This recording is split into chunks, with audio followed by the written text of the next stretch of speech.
Sejumlah orang berkumpul di kediaman Nyonya Cole di London pada Mei 1810. Seorang profesor anatomi, 2 ahli bedah, seorang pengacara, dan seorang jurnalis bermaksud untuk memeriksa jasad Chevalier Deng, teman sekamar Nyonya Cole yang telah tinggal bersamanya selama 14 tahun. Hasil pemeriksaan jasad Deng berakhir mengejutkan mereka semua, sebab Deng yang selama ini dikira wanita oleh semua orang ternyata seorang pria.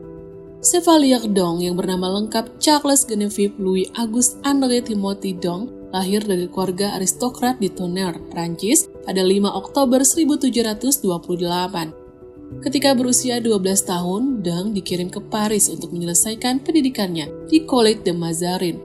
Setelah meraih gelar doktor hukum perdata dan hukum kanonik, ia menjabat sebagai sekretaris Embarté de Savonie, seorang administrator untuk distrik Paris. Melalui koneksinya dengan Savonie, Deng berkenalan dengan tokoh militer penting bernama Louis-François Bourbon, Pangeran de Conti, seorang pangeran yang dipercaya Louis XV untuk memimpin dinas rahasia raja, Le Secret du Roi. Merekomendasikan Deng kepada Louis XV untuk menjalankan misi rahasia ke Rusia. Ditugaskan untuk melobi Permaisuri Elizabeth agar menobatkan Pangeran de Conti sebagai Raja Polandia. Deng pun diperkenalkan kepada Permaisuri Elizabeth sebagai perempuan muda agar ia diterima dalam perkumpulan pelayan kehormatan.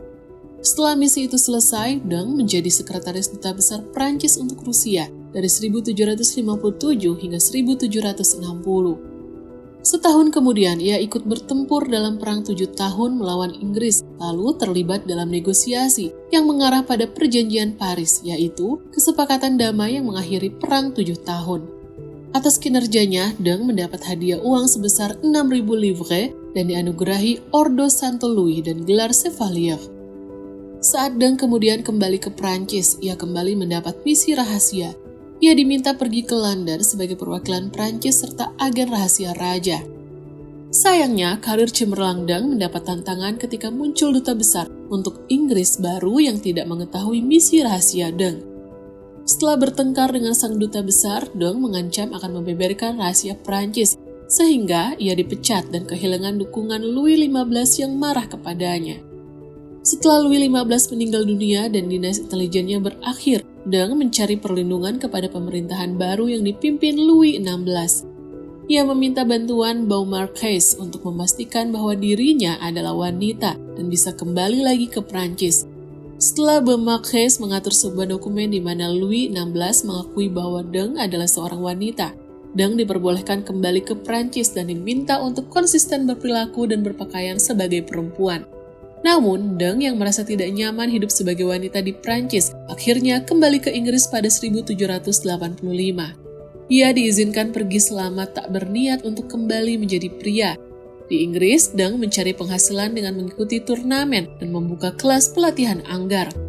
Meski sempat sukses menjadi pelatih anggar, pada 1796, Deng terluka parah hingga tak mampu lagi bekerja. Ia pun bertahan hidup dari belas kasihan teman-temannya dan Nyonya Cole yang merawatnya. Setelah meninggal pada 1810, semua orang yang datang untuk menyiapkan jenazahnya terkejut bahwa Deng sebenarnya adalah seorang pria. Kehebohan kasus Chevalier Deng sampai membuat Havelock Ellis menciptakan istilah Eonisme yang diadopsi dari nama Deng. Istilah untuk menjelaskan sebuah fenomena yang menunjukkan kecenderungan untuk mengadopsi perilaku maupun penampilan lawan jenis.